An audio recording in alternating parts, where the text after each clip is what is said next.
Class के पहले दिन मैंने बस ग्रुप में पूछा, क्या मैं कल यूनिवर्सिटी में अपनी लैम्बोर्गिनी लेकर आ सकता हूँ? नए स्टूडेंट्स का ग्रुप तुरंत फट पड़ा। भाई, तू बहुत शेखी बघाड़ता है। अगर तू लैम्बोर्गिनी में आया तो मैं अपने घर के हेलीकॉप्टर में आऊंगा। क्या समझते हो, मैं चिंशी वेन हूँ या उसके पास लैम्बोर्गिनी है? उस मैसेज के बाद सब नीचे चिंशी वेन को ग्रीट करने लगे। एक तरफ फॉमिंग ने मुझे प्राइवेट मैसेज किया और हंसते हुए मजाक उड़ाया। जिन्मो, तू सच में बढ़ा चढ़ा कर बोलता है। लैम्बोर्गिनी में जाने की बात कर रहा है, क्यों नहीं कहता कि इटालियन कैनन में जाएगा? मैं शांति से मुस्कुराया। तभी मेरे दिमाग में सिस्टम की आवाज आई। बधाई हो, नए स्टूडेंट्स के ग्रुप में शेखी बघाड़ने का मिशन पूरा हुआ। इनाम, एक नई लैम्बोर्गिनी। यूनिवर्सिटी शुरू होने से पहले कमेंट्स में डॉग इमोजी डालने पर मैं मिलियनेयर सिस्टम से जुड़ गया था। बस मिशंस पूरे करने हैं और इनाम मिलते रहेंगे। तभी खूबसूरत लड़की फैंग किंग सू ने मेरी तरफ देखा। अगर बुरा न लगे तो साथ टैक्सी में स्कूल चलते हैं। फैंग किंग सू मुझे अच्छी लगती है, समझदार और शांत है, तमीज से बात करती है, जरा भी घमंडी नहीं, पास बैठे फॉमिंग मिन की तरह नहीं। तुलना करें तो फर्क साफ दिखता है। मैंने विनम्रता से मना किया, रहने दो, मैं स्टेशन से अपनी गाड़ी में जाऊंगा। तुम्हारे पास पहले से गाड़ी है? कौन सी? फैंग किंग सू ने उत्सुकता से पूछा। असल में उसे भी यकीन नहीं था कि मेरे पास कोई अच्छी गाड़ी होगी। लैम्बोर्गिनी वाली बात उसने मजाक ही समझी थी। आजकल यूनिवर्सिटी में कम ही छात्रों के पास गाड़ी होती है, अपनी गाड़ी में आना तो और भी मुश्किल है। फॉमिंग मिन बहुत देर से रुका हुआ था। आखिरकार शेखी बघाड़ने का मौका मिला। उसने फैंग किंग सू की तरफ देखकर कहा, लड़की, इसके पास कौन सी गाड़ी होगी? ज्यादा से ज्यादा कोई पुरानी सी। टैक्सी मत लो, मेरी भी स्टेशन पर गाड़ी है। ये कहते हुए उसने कमर से ऑडी की चाबी निकाली। फॉमिंग मिन को बड़ा कॉन्फिडेंस था, सोच रहा था ऑडी है, जरूर इम्प्रेस होगी। बोलते बोलते उसने मुझे हे नजरों से देखा। बेचारा मुझसे कैसे कम्पीट करेगा? वो गाड़ी दरअसल उसके बाप की थी, और पुरानी भी, अंदर से टूटी फूटी थी। कुछ हजार खर्च करके रेनोवेशन करवाया था। बस शेखी बघाड़ने और लड़कियों को इम्प्रेस करने के लिए पूरी बॉडी बदलवाई थी। अगर फैंग किंग सू को इम्प्रेस कर ले तो जिंदगी भर यही किस्सा सुनाएगा। पहले से दूसरे बच्चे के सपने देख रहा था, लेकिन दूसरे बच्चे की कल्पना करने से पहले ही फैंग किंग की आवाज ने उसे वापस जमीन पर लापटका। माफ करना, तुम्हारी गाड़ी में नहीं जाना। और फॉमिंग मिन के रिएक्ट करने से पहले ही वो मेरी तरफ मुड़ गई। अगर तुम्हारे पास गाड़ी है तो मुझे भी ले चलोगे, टैक्सी के पैसे बचेंगे। उसे घमंडी फॉमिंग मिन बिल्कुल पसंद नहीं, खासकर जब टीचर अचानक बीच में आ गया। वो सबसे ज्यादा पैसे दिखाने में लगा था। ऐसे लोगों से उसे चिढ़ थी। गोइंग मिन ने भौएं चढ़ाकर देखा। ये लड़की बेवकूफ है क्या? उसके ऑडी में नहीं जाना लेकिन इस गांव वाले की गाड़ी में जाना है। पहली नजर में देख लिया कि मैं अमीर नहीं हूं, जो कपड़े पहने उनकी कोई कीमत नहीं। ऐसा कोई अच्छी गाड़ी रखेगा? मैंने फॉमिंग मिन की तरफ देखते हुए नाक खुजाई। वो चैलेंज भरी नजरों से मुझे देख रहा था। मैंने परवाह नहीं की, लेकिन ये खूबसूरत लड़की साथ चाहती है, ये मुश्किल है। मैंने अभी लैम्बोर्गिनी चलाई भी नहीं, हिम्मत नहीं होती। और उसका सूटकेस भी बहुत बड़ा है, मेरी गाड़ी में नहीं आएगा। अगर गाड़ी पर खरोंच आई तो बहुत दर्द होगा। एक औरत स्पोर्ट्स कार चलाना और मुश्किल कर देती है। मना करने से पहले ही फॉमिंग मिन ने फिर कहा, लड़की, मेरी गाड़ी ऑडी है। ऑडी का नाम नहीं सुना? सोचा फैंग किंग सू को ऑडी का लोगो पता नहीं होगा। जल्दी से एक्सप्लेन करने लगा कि उसकी गाड़ी लग्जरी है। फैंग किंग सू ने चिढ़कर जवाब दिया, हाँ, ऑडी जानती हूँ, बस तुम्हारी गाड़ी में नहीं जाना। फिर उसने मेरी तरफ देखा। पूरा यकीन था कि मैं हाँ कहूंगा। उसे लगता था कोई मर्द खूबसूरत लड़की को मना नहीं करता। उसके चेहरे पर निराशा आई। मैंने कहा, माफ करना, मेरी गाड़ी छोटी है, सूटकेस नहीं आएगा। फैंग किंग सू ने अविश्वास से देखा। सच में? मुझे रिजेक्ट किया? कह रहे हो गाड़ी छोटी है, मतलब मुझे मोटी कह रहे हो? फॉमिंग मिन हंस पड़ा, जैसे उसे कुछ समझ आया। उसने मेरी तरफ इशारा करके ठहाका लगाया। जानता था इसके पास गाड़ी ही नहीं है, इसीलिए मना कर रहा है। डरता है कि झूठ पकड़ा जाए। लड़की, इससे क्या बात करना, ये बेचारा इलेक्ट्रिक साइकिल पर जाए। मेरे साथ चलो। फैंग किंग सू का धैर्य जवाब दे गया। तुम्हारी ऑडी से पैदल चलना बेहतर है। ठीक उसी वक्त ट्रेन आ गई। ओके, क्या मेरा सूटकेस उतारने में मदद करोगे? सवाल मेरे से था, लेकिन फॉमिंग मिन ने इसे मौके की तरह देखा। हड्डी देखकर कुत्ते की तरह उठकर सूटकेस की तरफ लपका। कोई बात नहीं, कोई बात नहीं। लेकिन सूटकेस बहुत भारी था। थोड़ा खींचा और उठा नहीं पाया, सीधे उसी के ऊपर गिर पड़ा। मैंने देखना भी जहमत नहीं की। 3 कमरे और 1 हॉल। मैंने मजाक किया, ये तो सच में इज्जत की बात है भाई, मुंह से सूटकेस रिसीव किया। उस चोट के बाद फैंग किंग सू ने कुछ नहीं कहा, बस पूछा कि चोट तो नहीं लगी। अपनी मर्दानगी दिखाने के लिए कहा। फॉमिंग मिन ने चेहरे का दर्द पीकर नॉर्मल एक्ट करने की कोशिश की। कुछ नहीं हुआ, बस हाथ फिसल गया। फैंग किंग सू ने सुना कि ठीक है तो थोड़ा चैन लिया। अगली बार इतने रूखे मत बनो, ये कहकर सूटकेस उठाया और मुझे ढूंढने निकली। उसने पक्का मन बना लिया था कि मेरी गाड़ी में जाएगी। कभी किसी ने इस तरह मना नहीं किया था। देखना चाहती थी आगे क्या होता है। इतनी खूबसूरत लड़की, सच में जाने देना पड़ेगा। फॉर्मिंग मिन के साथ समय बर्बाद किया, लेकिन ये एक पल ही रहा। उठते ही उसने देखा मैं डिब्बे से निकल चुका था। ये इतनी तेज क्यों भागता है? कहीं रीइंकार्नेट होने जा रहा है क्या? फैंकिंग का भी धैर्य जवाब दे रहा था। ऐसी ही होती हैं कभी कभी औरतें, जो नहीं मिलता वो चाहिए और जो मिलता है वो नहीं। मैं इतनी तेज क्यों भागा? ये लैम्बोर्गिनी है, हर मर्द का सपना। इमेज ना होती तो चारों पैरों पर दौड़ता, बस उनके सामने थोड़ा जल्दी चल रहा था। फैंकिंग सूटकेस खींचते हुए बड़े बड़े कदमों से पीछे आ रही थी। फॉर्मिंग बगल में आकर लड़की लड़की किए जा रहा था। तीनों एक ही पार्किंग लिफ्ट में पहुंचे। अरे इतनी तेज क्यों चलते हो? फैंकिंग ने झुंझलाहट भरी आवाज में कहा। मैंने देखा वो अभी भी पीछे है, मान लिया। मैं हमेशा ऐसे ही चलता हूँ। फैंकिंग ने दांत भींचकर बेमन से पूछा। थोड़ी देर रुक नहीं सकते? वो नहीं, लेकिन मेरी गाड़ी सच में। जिद्दी फैंग ने पांव अड़ा दिया। चाहे इलेक्ट्रिक स्कूटर हो, तुम्हारे साथ ही जाऊंगी। पास खड़े फॉर्मिंग मिन का गुस्सा उबल रहा था। लड़की इस गर्मी में स्कूटर पर जाएगी और सूटकेस? फैंकिंग ने ठंडे स्वर में जवाब दिया। तुम्हें बीच में आने की जरूरत नहीं। बातें करते करते लिफ्ट से बाहर निकले। फॉर्मिंग मिन ने गाड़ी की चाबी निकाली और ऑडी A4 की तरफ पॉइंट किया। ऑडी की लाइट्स झपकी। फॉर्मिंग को अपनी ऑडी पर बड़ा भरोसा था। सोच रहा था जब फैंकिंग देखेगी तो पछताएगी और गिड़गिड़ाकर उसी के साथ जाने को कहेगी। अभी अंडरग्राउंड पार्किंग में एक बेंज और एक फेटन था। उन गाड़ियों के बीच ये दोनों मेरे जैसे किसी के लिए नहीं थी। और एकदम पीछे तीखी नजरों वाली एक काली लैम्बोर्गिनी खड़ी थी। पागल भी इस गाड़ी के बारे में नहीं सोचता। अगर लैम्बो चला सकता तो बाकी सब बेकार। पूरी पार्किंग में बस 3 गाड़ियां थी और आगे सिर्फ टैक्सी जोन था। शायद टैक्सी लेंगे तब शर्मिंदा होना पड़ेगा। लड़की मेरे साथ आओ, इस बेचारे के पास गाड़ी ही नहीं है। ये कहते हुए वो अपनी गाड़ी की तरफ बढ़ा। को पायलट का दरवाजा खोलकर शाही अंदाज में इशारा किया। फैंकिंग सू बिल्कुल नहीं हिली। उस घमंडी को अब एक शब्द नहीं कहना था। एल और जेसू का भी धैर्य जवाब दे रहा था। लड़की अभी ट्रेन आई है, सब टैक्सी ले रहे हैं। अब टैक्सी मिलना मुश्किल होगा, मेरे साथ चलो। पीछे जो हो रहा था मैंने सुना और मन ही मन फॉर्मिंग मिन की तारीफ करनी पड़ी। इस बंदे की चमड़ी बहुत मोटी है। फैंकिंग सू मेरे पास पहुंची और थोड़े बेरुखे अंदाज में बोली। तुम्हारे पास सच में गाड़ी नहीं है? नहीं है, कोई बात नहीं, टैक्सी लेती हूँ तो साथ चलो। ये कहते हुए फोन निकाला टैक्सी बुक करने के लिए। भले ही ऐसे बोल रही थी, मुझे लगा उसकी नज़र में मैं थोड़ा और गिर गया। वो ग्रुप में सबसे पॉपुलर थी, कभी किसी ने मना नहीं किया था। अब मैं उससे बात नहीं करना चाहता, ये उसे चुभता है, लेकिन फिर भी उस पेस्ट की तरह चिपकने वाले से बचने के बहाने के रूप में मुझे यूज करेगी। देखा कि लड़की सच में पोलाइट है और यूनिवर्सिटी साथ जाना चाहती है। ठीक है, ले चलता हूँ, मुझे क्या जाता है। तो टैक्सी मत लो, चलो मेरी गाड़ी में बैठो। फैंकिंग ने उलझन में चारों तरफ देखा। पास कोई गाड़ी नहीं थी। हम अंडरग्राउंड पार्किंग के सबसे गहरे हिस्से में थे। बीचों बीच बस एक काली लैम्बोर्गिनी खड़ी थी। फैंकिंग को ज्यादा गाड़ियां नहीं पता थी, लेकिन लैम्बोर्गिनी और फरारी जैसी लग्जरी कार्स वो पहचान लेती थी। इनकी कीमत कई करोड़ होती है। आम घर में ऐसी गाड़ी नहीं आती। ये गाड़ी उसकी है।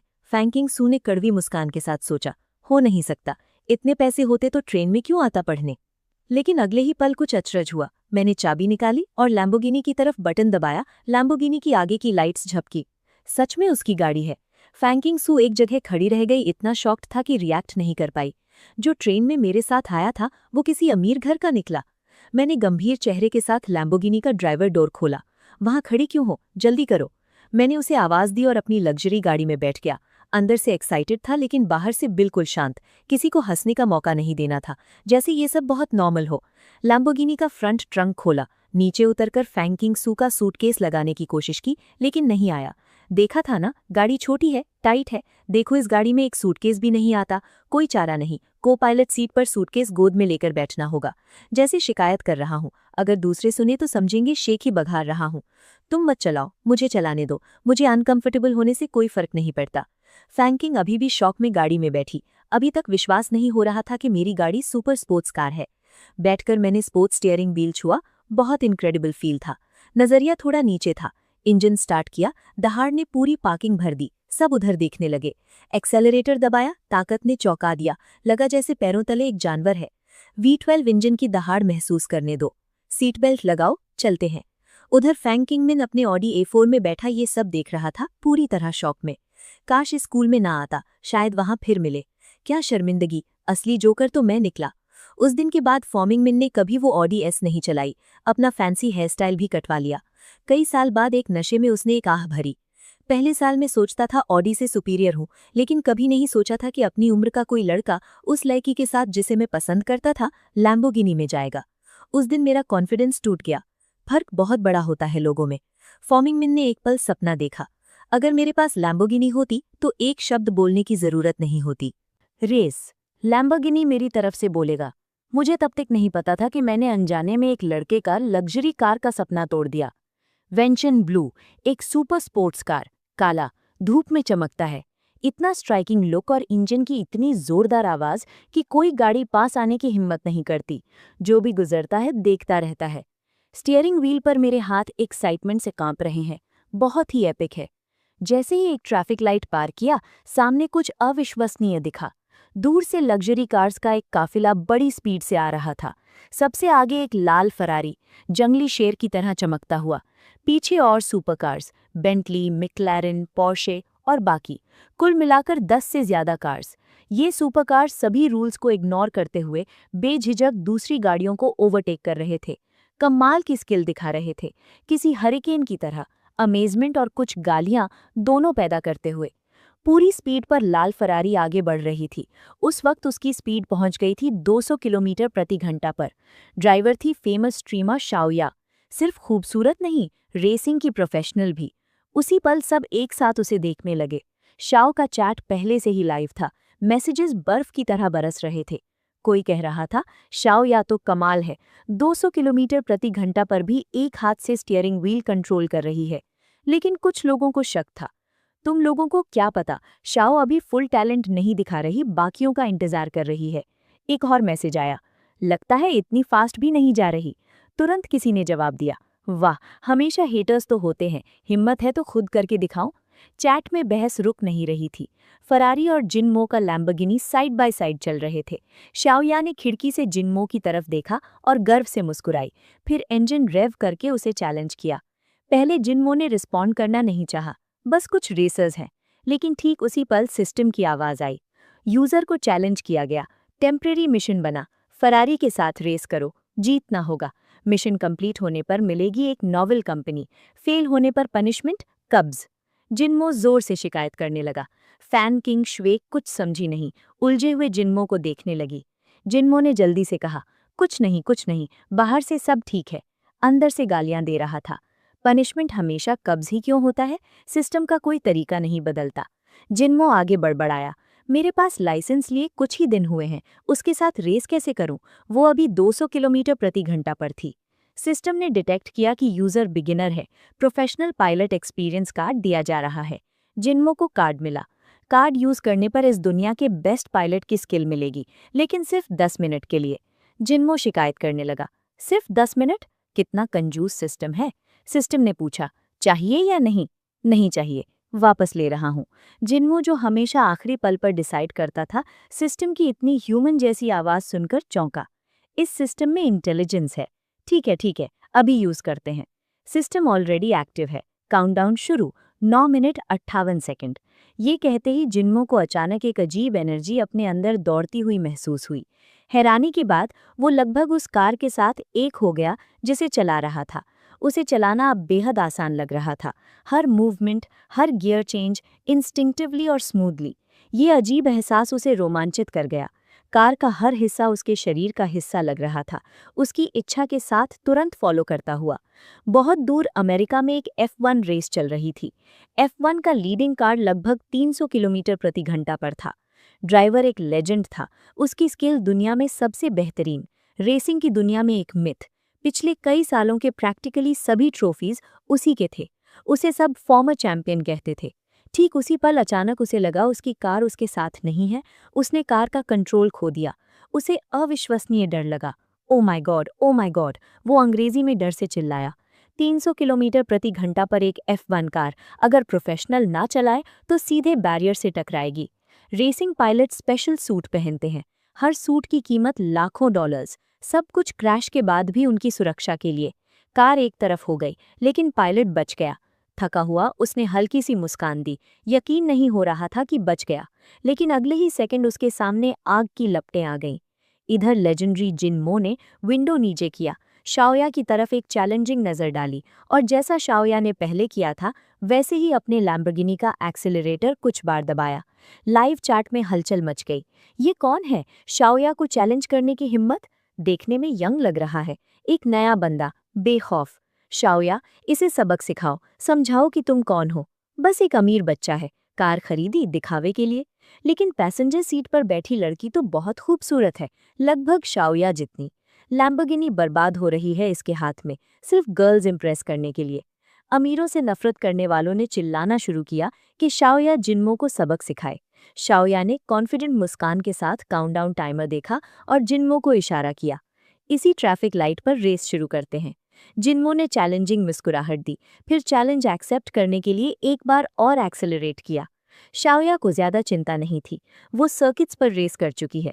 ये अमीर बच्चा उसके सामने कहाँ ठहरेगा, बस ड्राइविंग के लिए ड्राइव करेगा। रेड लाइट का काउंटडाउन खत्म हुआ। 3, 2, 1। ग्रीन लाइट, एक लाल काली झलक, दो कार्स तीर की तरह निकल पड़ी। शाओया चौंक गई। ये परफेक्ट स्टार्ट था, क्या ये लड़का इतना अच्छा है? जो शाओया इसे सीरियस नहीं ले रही थी, वो कॉन्सेंट्रेट हुई। एक्सेलरेटर को पूरा दबाया, 150 किलोमीटर प्रति घंटा पर पहुंच गई। जिन्मो की कार को पीछे छोड़ दिया, बस टेल लाइट्स दिख रही थी। शाओया ट्रायम्फेंट थी। ये है वेंचिन, शहर की मेन एवेन्यू पर हैवी ट्रैफिक में 150 किलोमीटर प्रति घंटा। इतनी स्पीड पर सिर्फ प्रोफेशनल पायलट ही जा सकता है। प्रोफेशनल्स भी मैक्सिमम कंसंट्रेशन रखते हैं। एक जरा सी लापरवाही सीरियस एक्सीडेंट करा सकती है।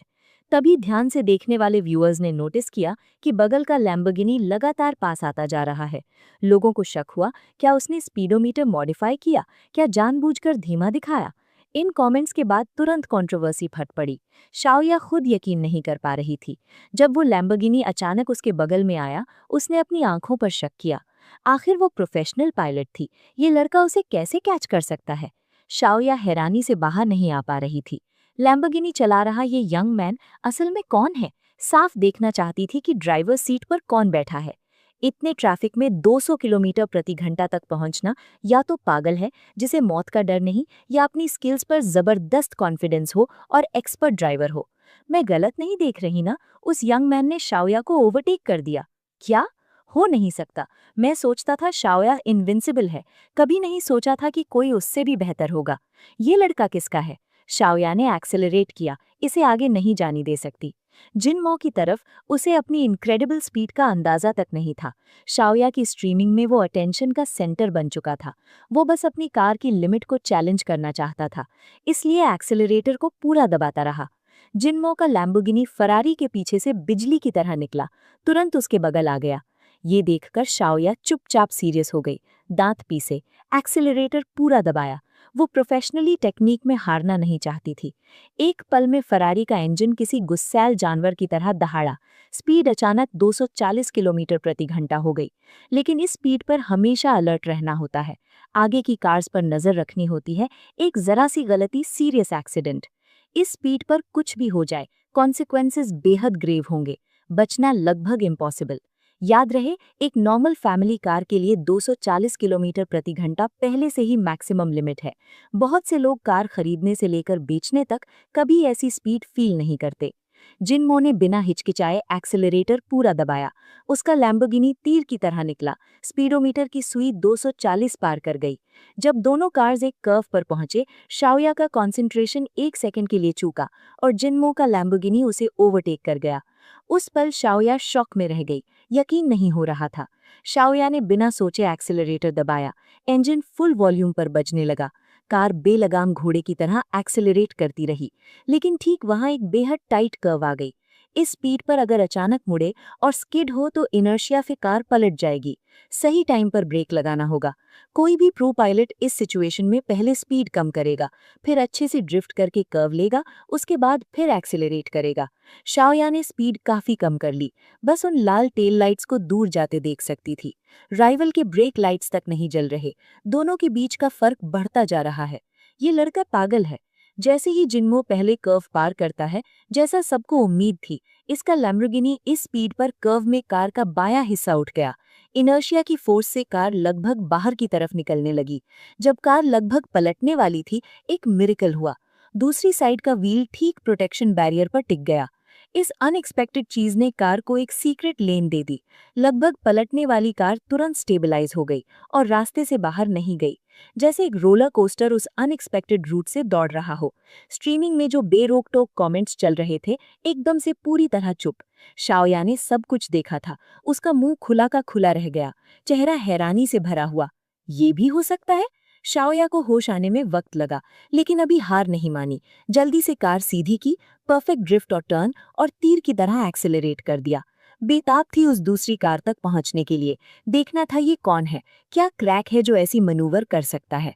दूसरे देशों के फेमस पायलट्स भी इतनी मुश्किल चीज नहीं कर सकते। जब शाओया कर्व पार करती है, सामने वो काला लैम्बोर्गिनी दिखता है, पहले ही गायब, कोई निशान नहीं, टेल लाइट्स तक नजर नहीं आती। साथ ही शाओया की स्ट्रीमिंग फिर फट पड़ी। हजारों मैसेजेस स्क्रीन पर भर गए, हर तरफ 666 और गॉड ऑफ स्टीयरिंग व्हील के रेफरेंसेस। दूसरी तरफ जिनमोक, जो ये सब करने का कारण था, उसे कुछ पता ही नहीं था। उसने कभी नहीं सोचा था कि बस एक चक्कर लगाने निकलने से इतना हंगामा हो जाएगा। फैन किंग श्वे अभी भी डरी हुई शिकायत कर रही थी। मरते मरते बची, थोड़ी देर पहले तो टकराने ही वाले थे। उसे नहीं पता था कि ये कितना खतरनाक हो सकता है। पूरी जिंदगी में उसने ऐसा कभी फील नहीं किया था। कार में होना इतना डेंजरस हो सकता है। जब स्पीड 200 किलोमीटर प्रति घंटा पार हुई, उस फोर्स से वो डर के मारे पीला पड़ गया। उसने कसम खाई कि आगे से जिनमो की कार में इतनी आसानी से नहीं बैठेगा। बहुत ज्यादा टेरिफाइंग था। 10 मिनट बाद जिनमो को स्टीयरिंग व्हील पर वो कॉन्फिडेंस फिर नहीं रहा। उसने एक्सीडेंट से बचने के लिए जल्दी स्पीड कम की। सिस्टम ने होस्ट को मिशन कंप्लीट करने पर बधाई दी, रिवॉर्ड जल्द मिलेगी। मिशन रिवॉर्ड डिलीवर किया जा रहा है। ऑरेंज चाइनीज ग्रुप के 100% शेयर्स प्राप्त हुए। सिस्टम ने एक नया टेम्पररी मिशन लॉन्च किया। 3 दिनों में 10 मिलियन खर्च करो। इन्वेस्ट करना, जुआ खेलना और चीटिंग मना है। ऐसा करने पर मिशन फेल होगा। मिशन कंप्लीट होने पर मिलेंगे 50 मिलियन RMB। फेल होने पर पनिशमेंट, कब्ज। जिनमो को कुछ कहते नहीं बन रहा था। पनिशमेंट हमेशा कब्ज ही है, लेकिन 3 दिनों में 10 मिलियन खर्च करने के लिए बहुत प्लानिंग चाहिए। अभी तो ये तक नहीं पता कि खर्च करूं किस पर। 10 मिलियन जाते देर नहीं लगती। कार अब यूनिवर्सिटी के पास आ गई थी। ये एंट्री का वक्त था। गेट पर आने वाले स्टूडेंट से भरा हुआ था। कुछ पेरेंट्स भी अपने बच्चों को छोड़ने आए थे, इसलिए और भी भीड़। यूनिवर्सिटी वाई के गेट पर कई सीनियर स्टूडेंट्स जमा थे। कह रहे थे नए स्टूडेंट्स की मदद कर रहे हैं, लेकिन असल में जो उन्हें पसंद आए उसे इम्प्रेस करने की कोशिश में थे। चाहे लड़के हों या लड़कियां, सब खूब सज संवर कर आए थे। खासकर लड़कियां, स्कर्ट्स इतनी छोटी कि जांघों तक। कई नए स्टूडेंट्स के पेरेंट्स लग्जरी कार्स में आए थे। कुछ स्टूडेंट्स खुद ड्राइव करके आए थे, ज्यादातर माता पिता की एक्स्ट्रा कार्स लेकर। कुछ ही थे जो पेरेंट्स की लग्जरी कार में आए। यूनिवर्सिटी वाई कोई टॉप टियर नहीं थी, लेकिन काफी जानी मानी थी। मुख्यतः इसीलिए क्योंकि यहाँ बहुत सारी खूबसूरत लड़कियां थीं। कहते हैं जियांग्स के दक्षिण में हमेशा से सुंदरियां रही हैं। रिसेप्शन पर एक 3rd ईयर स्टूडेंट नए आए स्टूडेंट्स को कैंपस की कुछ फैसिलिटीज बता रही थी। च्युआन की 2 चोटियां थी, नाजुक चेहरे पर हल्का सा मेकअप। जब थोड़ा मुस्कुराती थी तो मीठी और प्यारी लगती थी। नए स्टूडेंट्स की नजरें उससे हट नहीं रही थी। वैन, इस साल कई नए स्टूडेंट्स आए हैं, कुछ हैंडसम लड़के भी हैं। च्यू ने अपनी फ्रिंज एक तरफ की, मुस्कुराई। पैसे वाले भी कई हैं, वो देखो। च्युआन ने बगल वाली लड़की की तरफ इशारा किया। वो उसकी नज़र के पीछे देखने लगी। दूर रास्ते पर एक मर्सिडीज अभी रुकी थी। सिर्फ एक मर्सिडीज नहीं, आज गेट पर लगभग सभी मर्सिडीज ही थी। चाउ ने मन में उस लड़की को डिसमिस कर दिया। तुम्हें क्या पता, ये कोई आम मर्सिडीज नहीं, ये मर्सिडीज मेबैक है। बेसिक मॉडल ही 1.2 मिलियन से ज्यादा का है। बगल वाली लड़की चौंक गई। 10 लाख से ज्यादा का कार। उस मेबैक से ड्राइवर की सीट से एक लड़का उतरा। गर्मियों में सनग्लासेस, नेवी ब्लू सूट और ड्रेस शूज। सच कहें तो ये लग्जरी ही उसे अच्छा दिखा रही थी। बाकी लड़कों से बहुत ज्यादा मैच्योर लग रहा था। यकीन नहीं होता कि कोई स्टूडेंट इसे ड्राइव कर रहा होगा। जरूर कोई अमीर बच्चा है। कई लड़कियों की नज़र उस पर टिक गई, सब उससे बात करना चाहती थी। चैन चवान ने मेबैक वाले लड़के को देखा और मन में सहमति दी। यही उसका टारगेट है, थोड़ी देर में उससे मिलने का रास्ता निकालेगी। योंगजियो ने कार का दरवाज़ा खोला, बड़े स्टाइल में उतरा। सीधा खड़ा था जैसे कोई पाइन का पेड़, सिर ऊंचा किया, कॉन्फिडेंट, जैसे सारी दुनिया उसके पैरों तले हो। उसके चेहरे से ही एरोगेंस टपक रही थी। मेबैक की पैसेंजर सीट से एक ब्यूटीफुल और इम्प्रेसिव लड़की उतरी। पतली और एलिगेंट फिगर, परफेक्ट कर्व्स, बड़े करीने से तराशी गई कलाकृति की तरह। जो एलिगेंट आउटफिट उसने पहना था वो उसके रिफाइंड एयर को और बढ़ा रहा था। प्रोफेशनलिज्म और एलिगेंस का एक अनोखा मेल। उसे एक काली अम्ब्रेला धीरे से उठाते देखा। योंगज्यू के बगल चलते हुए वो आगे बढ़ी, फिर केयरफुली और स्मूथली अम्ब्रेला खोला, धूप से उसे बचाने के लिए ऊपर उठाया। ये तो सबका ध्यान खींच गया। क्या स्टाइल है! दूसरों को जलन हो रही थी। खुशी खुशी कैंपस में घुसने ही वाला था कि अचानक एक धमाका सुनाई दिया। पीछे से एक इलेक्ट्रिक बाइक सीधे मेबैक के पिछले हिस्से में घुस गई। बाइक का मेटल हैंडल बार कार की बॉडी में धंस गया। U-Y ने पीछे मुड़कर देखा। उसका चेहरा लगभग गुस्से से हरा पड़ गया। ये उसके पिता की फेवरेट कार थी। आज वो चुपके से उठा लाया था, पहले दिन दिखावा करने के लिए। अगर कार को कुछ हुआ तो घर जाने पर बहुत डांट पड़ेगी। ये किसने किया? योंगज्यू गुस्से में चिल्लाया, जल्दी से कार के पिछले हिस्से की तरफ गया। देखा एक लड़की जमीन पर बैठी हुई घुटने दबाए दर्द से कराह रही थी। ये सब बहुत लोगों के सामने हुआ। कई रुककर तमाशा देखने लगे। जेरुरो बुरी तरह घबराई हुई थी। बस हो गया, किसी की कार से टकरा गई, और वो है मर्सिडीज बेंज। भले ही बेच दूं तब भी नहीं भर पाऊंगी, लेकिन कार का सिर्फ एक हिस्सा डैमेज हुआ है, शायद इतना महंगा न हो। माफ करना, सच में बहुत सॉरी हूँ, मेरी बाइक के ब्रेक्स ठीक नहीं थे, मैं रिपेयर का खर्च दूंगी। जेरुरो जानती थी गलती उसकी थी, बस ये दिखाना चाहती थी कि वो सीरियस है, शायद इससे उसका गुस्सा कम हो। अपनी माँ को जाकर पैसे दे। जानती हो ये कौन सी कार है? क्या देखकर बाइक चला रही हो? इस रास्ते की सबसे महंगी कार से ही टकरानी थी। ये मर्सिडीज मेबैक है। सबसे सिंपल मॉडल 1.2 मिलियन का है। मेरी वाली फुल्ली इक्विप्ड है, 1.8 मिलियन। सिर्फ ये एक पार्ट कम से कम 1 लाख का है। दोगी क्या? U-Y गुस्से में था ये देखकर कि सामने वाली बेचारी है। पैसे नहीं है जरूर, मुझे कैसे देगी? और अब पिताजी को क्या बताऊंगा? जेरुरो ने सब सुना, पूरी तरह शॉक में थी। 10 लाख से ज्यादा? सच में? इतनी महंगी कार्स होती हैं? लेकिन दूसरी कार से कंपेयर करके देखा, हाँ ये ज्यादा लग्जरियस लग रही थी। सच में बहुत ज्यादा लग्जरियस। अगर सच में 10 लाख से ज्यादा है तो पे करना इम्पॉसिबल है। ये सोचते ही डर और बेबसी ने घेर लिया। गर्मियों में भी जैसे जम गई हो, हाथ पांव ठंडे। वो एक साधारण घर से आती थी। जो थोड़े बहुत पैसे थे वो छुट्टियों में काम करके कमाए थे। घर में सब भाई को प्रेफर करते थे। सारी सेविंग्स भाई के लिए घर खरीदने में लग गई। अगर खुद नहीं कमाती तो पढ़ भी नहीं पाती, यूनिवर्सिटी आने के पैसे नहीं होते। अगर पेरेंट्स को बताए तो वो मदद नहीं करेंगे, बल्कि उससे रिश्ता तोड़ लेंगे। 1 लाख या उससे ज्यादा मेरे पास नहीं है, उधार रहने दो, बाद में दे दूंगी। ये सुनते ही न्यू योंगजू समझ गया कि लड़की आज पैसे नहीं दे सकती। डांट तो पक्की थी, लेकिन खाली हाथ नहीं जाना था।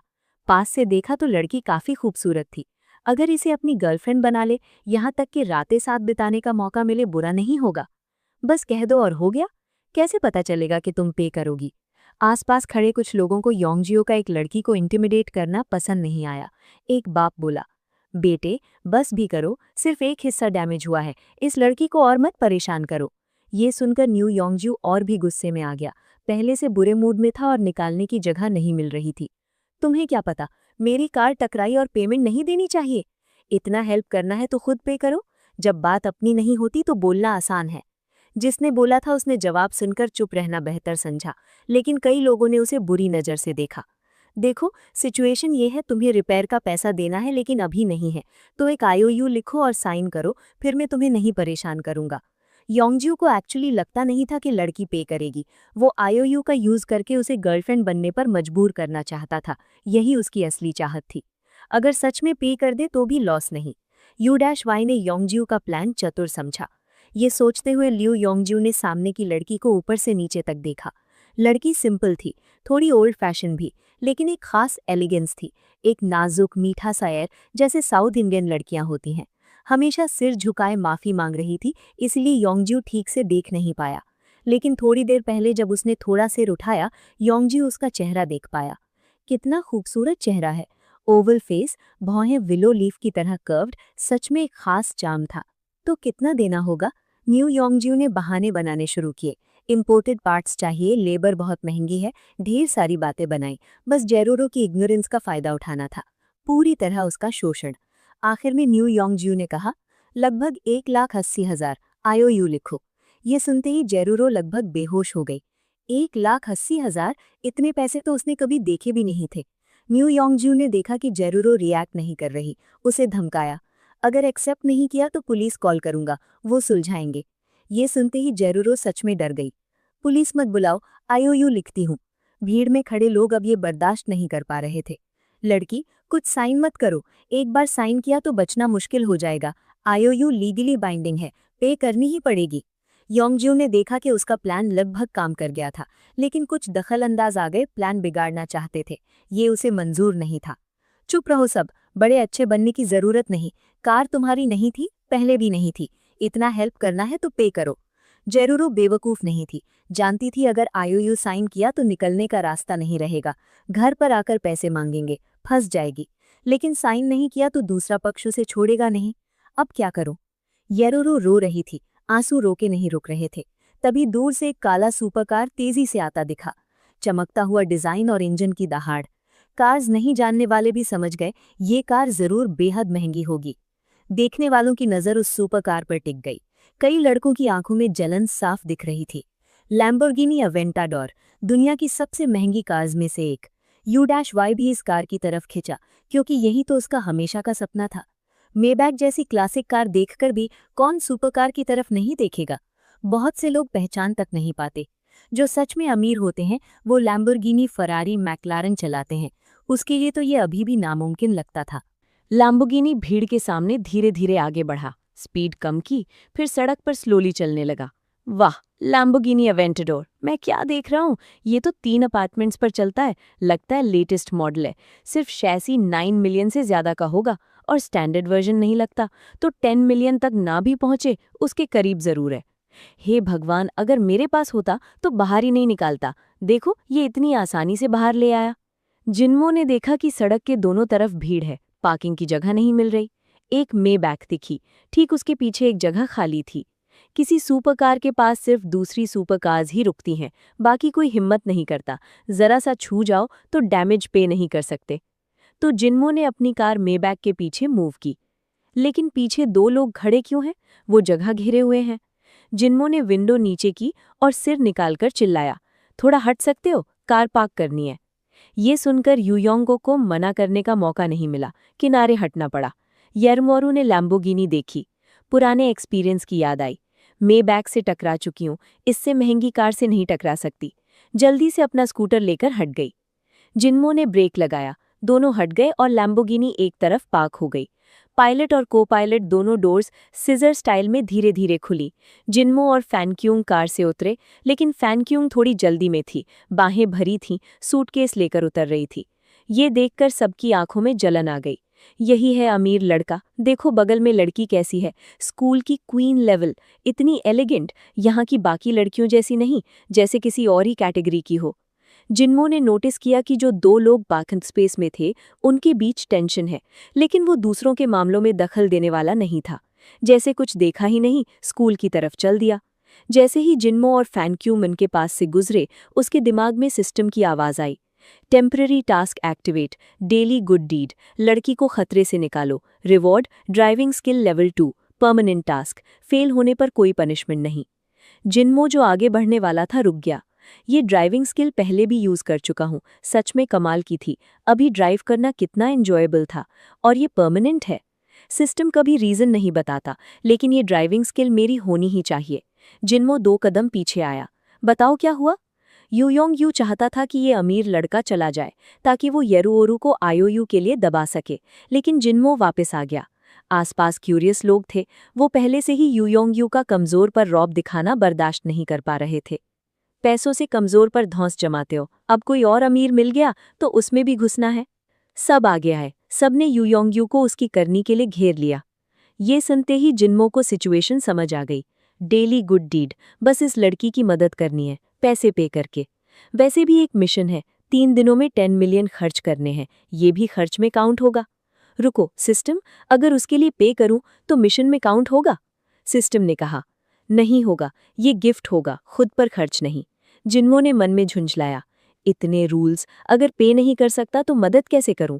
वो सोचने लगा, लड़की की प्रॉब्लम सॉल्व करनी है और मिशन भी पूरा करना है, एक साथ। इधर जिन्मो सोच ही रहा था कि येरुओरू कांपते हुए बोली, पुलिस बुला लो, आईओयू नहीं लिख सकती। यूयोंग गुस्से में हंसा, एक ठंडी हुंकार भरी, कार से पेपर और पेन निकाला, तो लिखो। ये कहते हुए उसने जिन्मो को हिकारत से देखा। इस आदमी ने मेरा सीन चुरा लिया, कितना इरिटेटिंग है। येरुओरू कांपते हुए पेपर और पेन पकड़ने लगी आईओयू लिखने के लिए। जिन्मो ने उसका हाथ रोका। रुको। येरुओरू ने हैरानी से देखा, बगल में खड़े आदमी को कंफ्यूज नजरों से देखा। वो चारों तरफ कुछ ढूंढता दिख रहा था। यूयोंगयू ने सोचा कि उसका प्लान पूरा होने वाला है, लेकिन ये अचानक कहाँ से आ गया? क्या कर रहे हो? तुम भी दखल दोगे, नोजी स्ट्रेंजर?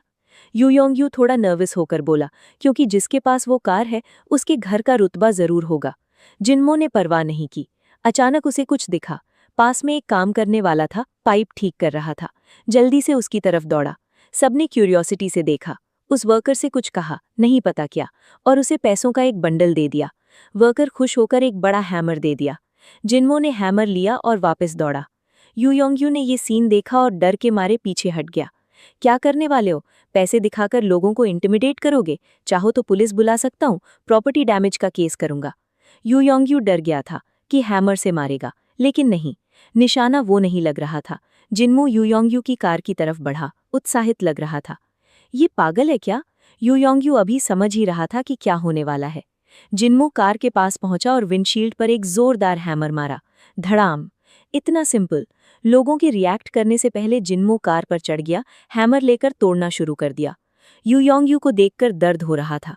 ये उसके पिता की फेवरेट कार थी, उन्हें इसे खरीदने में सालों लगे, हमेशा बड़े ध्यान से चलाते हैं, और अब ये किसी जंग में गई कार जैसी लग रही थी।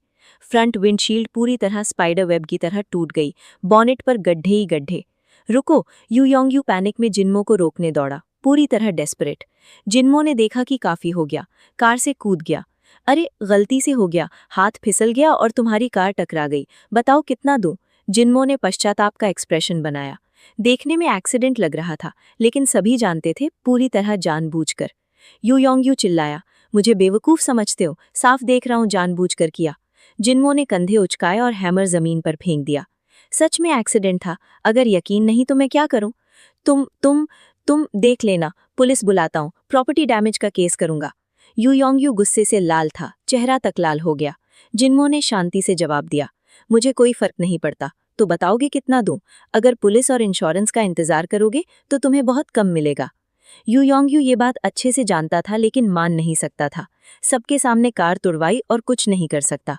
यूयोंगयू चाहता था कहे, पैसे नहीं चाहिए, बस इसे जेल भेजो, लेकिन नहीं कह सका। पैसों की जरूरत थी, वो मेबैक बर्बाद हो चुकी थी।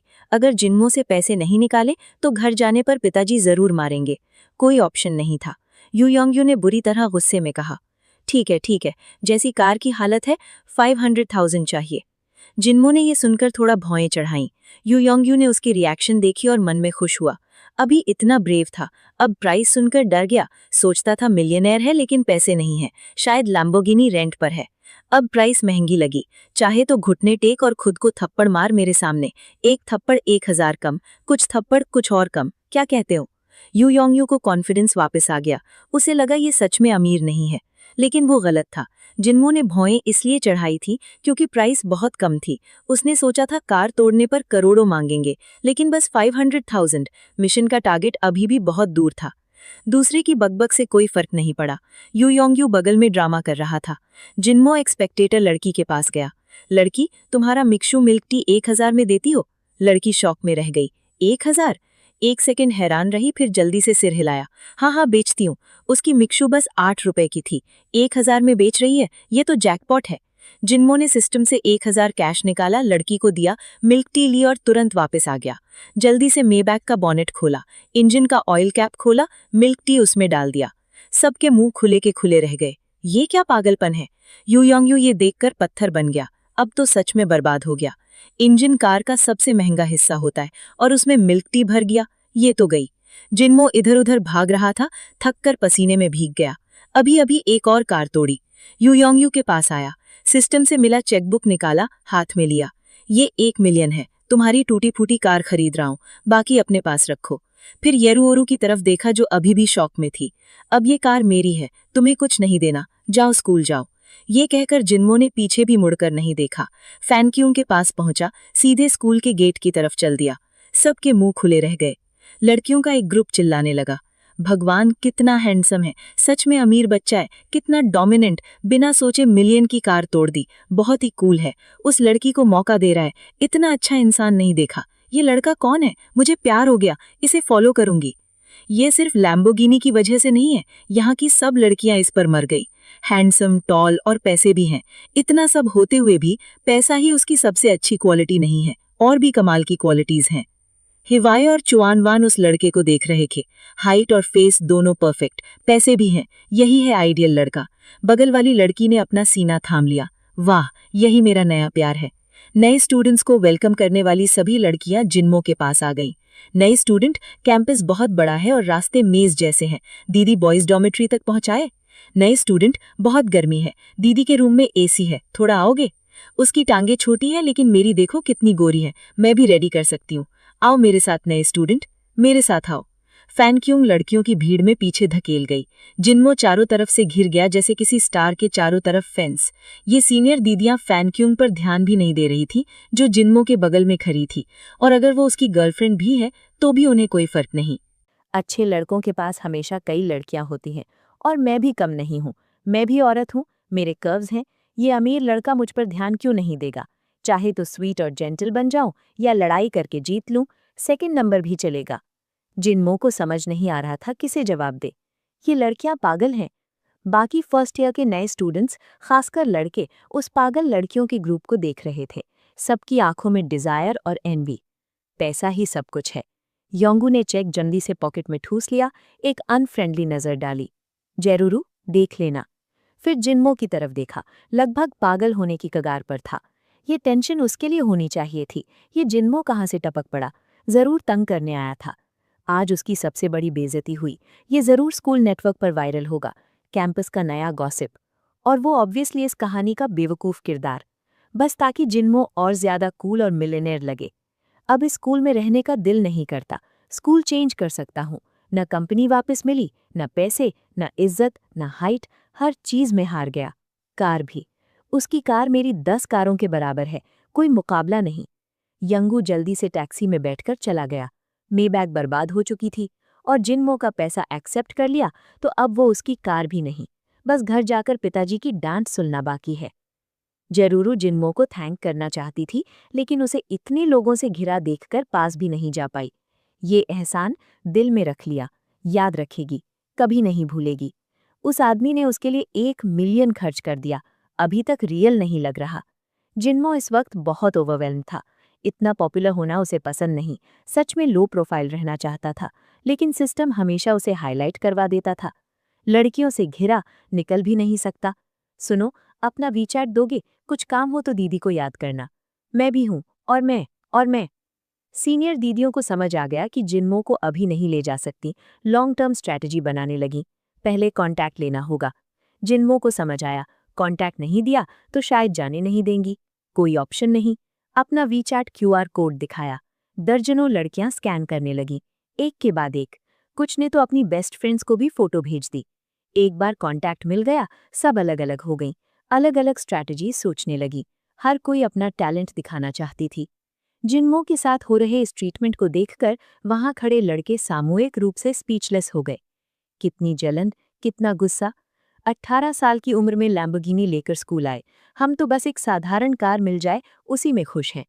नॉर्मल स्टूडेंट्स तो इलेक्ट्रिक बाइक या बस में आते हैं, टैक्सी लेना हो तो डिस्टेंस कैलकुलेट करते हैं। उस पल सबको साफ दिखा, लोगों के बीच का फर्क कॉपी नहीं किया जा सकता। फैनक्यूंग ने देखा कि जिन्मो के आसपास की लड़कियां आखिरकार हट गईं। राहत की हंसी आई, पास आई। वाह, तुम तो बहुत पॉपुलर हो। जिन्मो ने आह भरी। क्या करूं, हैंडसम हो तो लड़कियां खुद आती हैं। सच में लो प्रोफाइल रहना चाहता हूं। फैनक्यूंग को कुछ नहीं सूझा। ये नहीं सोचा था कि वो लड़कियां इतनी ऑब्वियस होंगी। सब तुम्हारी लैम्बोर्गिनी की वजह से है, लुक से कोई लेना देना नहीं। फैनक्यूंग ने टॉपिक चेंज किया। स्कूल तक लाने के लिए शुक्रिया। आज रात टाइम हो तो कैफेटेरिया में डिनर पर इनवाइट करती हूँ, अगर बुरा ना लगे। पहली बार किसी लड़के को खाने पर इनवाइट कर रही थी। कोई और होता तो सोचना भी ना पड़ता, जरूर हाँ कहता। आमतौर पर दूसरे उसे इनवाइट करते हैं, वो ज्यादातर मना करती है। लेकिन जिन्मो बहुत ज्यादा पॉपुलर है। उसके लेवल के किसी के साथ कैफेटेरिया में जाना उसके लिए कोई बड़ी बात नहीं होगी। लेकिन जिन्मो ऐसा नहीं सोचता, वो बस लो प्रोफाइल रहना चाहता है। कैफेटेरिया में जाना कोई बड़ी बात नहीं। ठीक है, वीचैट पर मैसेज करना, बताओ कब खाना है। फैनक्यूंग ने ये सुना और मन में राहत की सांस ली, दिल में थोड़ी खुशी आई। जब जिन्मो और फैनक्यूंग निकले, क्यूरियस लोगों ने रिएक्ट किया। यही सच्चा यंग मास्टर है, देखो स्टाइल और प्रेजेंस। उस नकली यंग मास्टर से बात भी नहीं की, बस कंप्लीटली इग्नोर कर दिया। कोई कंपैरिजन नहीं, ये साफ एलीट क्लास का है, बिल्कुल अलग लेवल। वो बस नया नया अमीर था, मेबैक लेकर दिखावा कर रहा था। शर्म की बात है। अच्छा हुआ यंगू पहले चला गया, इतने लोगों की क्रिटिसिज्म सुनता तो हार्ट अटैक हो जाता। डिंग, बधाई हो, mission complete. Reward, professional pilot skill, system permanent. इस बार परमानेंट क्यों? क्योंकि वापस करना चाहा था, लेकिन वो इंसान नहीं मिला। जिन्मो को पूरी तरह समझ नहीं आया। क्या मतलब, क्या है वापस करने का? उस इंसान के जाने से पहले ये उधार लिया गया था। सिस्टम ने डिटेक्ट किया कि यूजर ने स्कूल एंटर किया। Initial achievement complete. Reward, complete boxer technique, trial card एक बार के लिए। करिश्मा इंक्रीज, रिवॉर्ड्स डिलीवर किए जा रहे हैं।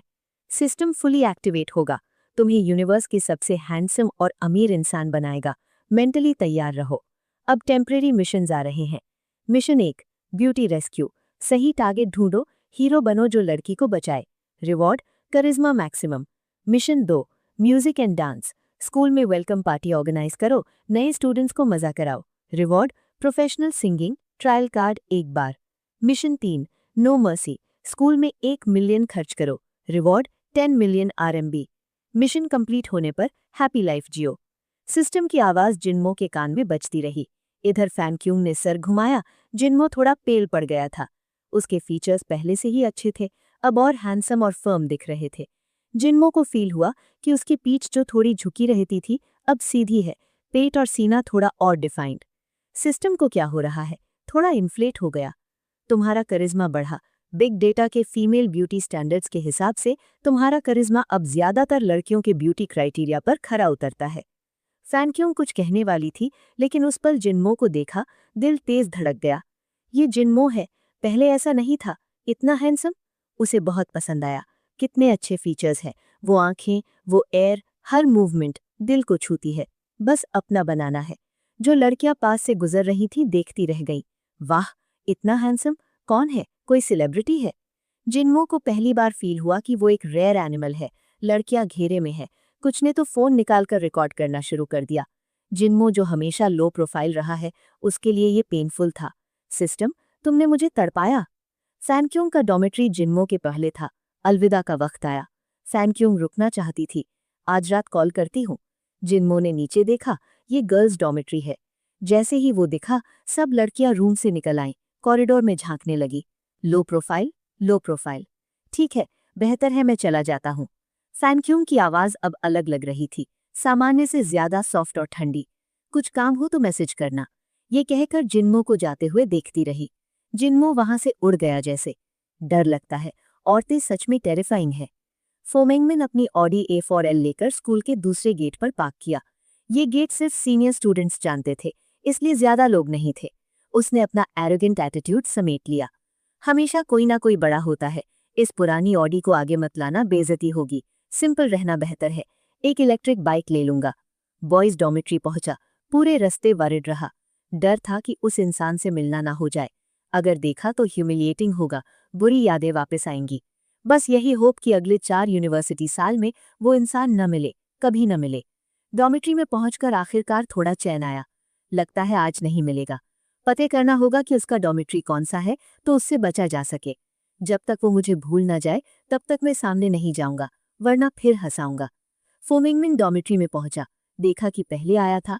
बिस्तर और कंबल पहले लगा लेता हूँ, आगे से हम्बल रहना है। शायद बाल फिर से डाई करूं।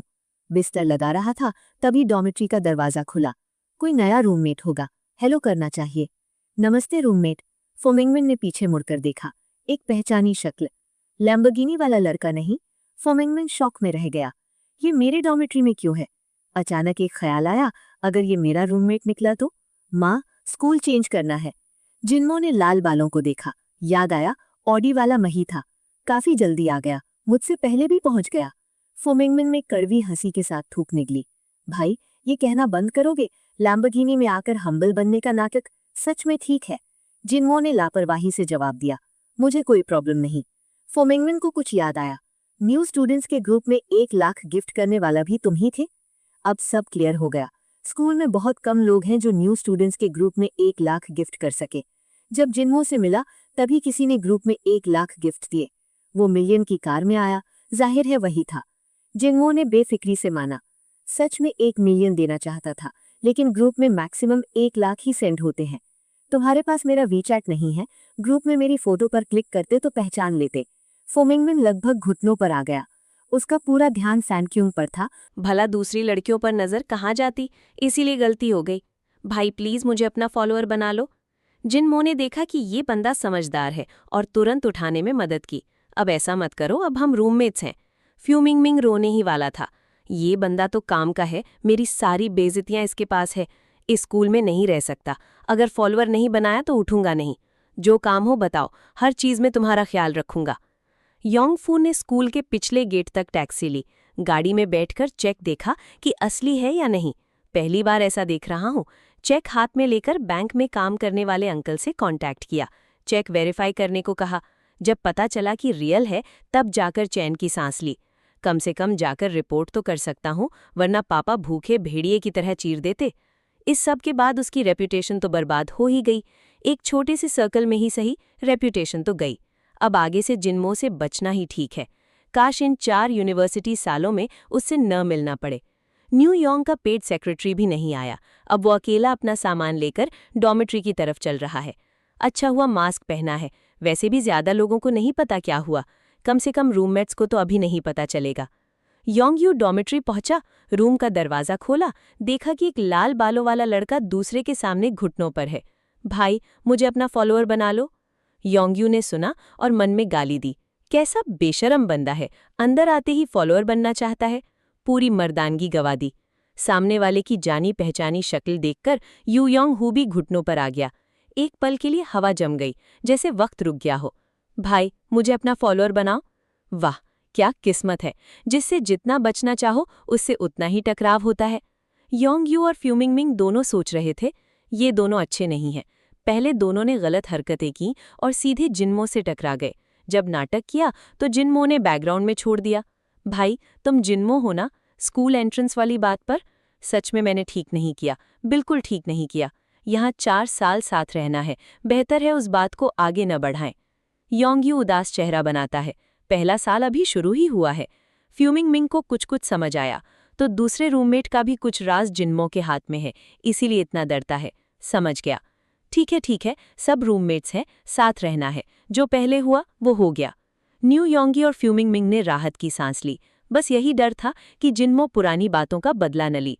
लेकिन जिन्मो समझदार निकला, तो दोनों काफी रिलैक्स हो गए। जिन्मो एक लैम्बोर्गिनी अवेंटाडोर चलाता है, अमीर है। आमतौर पर अमीर लोग मिजाजी होते हैं, लेकिन ये तो बड़ा डिसेंट लगता है। डॉर्मेट्री में एक लीडर चाहिए, मुझे लगता है तुम परफेक्ट हो। फ्यूमिंग सिर हिलाते हुए बोला, हाँ मैं शायद सबसे छोटा हूं इनमें, इसलिए तीसरे नंबर पर। जिन्मो ने भी मना नहीं किया और सिर हिला दिया। सब रूममेट्स हैं, आगे से इतने दूर मत रहो। हालांकि ये बातें दिल को छूने वाली लगती हैं, असल में इसलिए है क्योंकि दोनों के राज जिन्मो के पास हैं। अगर जिन्मो के साथ ढंग से नहीं रहे और किसी दिन उसने सब उगल दिया तो बड़ी फजीहत होगी। भाई तुम्हारा सामान कहाँ है, मैं लगाने में मदद करता हूँ। फ्यूमिंगमिंग देखता है, लेकिन जिन्मो का कोई सामान नहीं मिलता।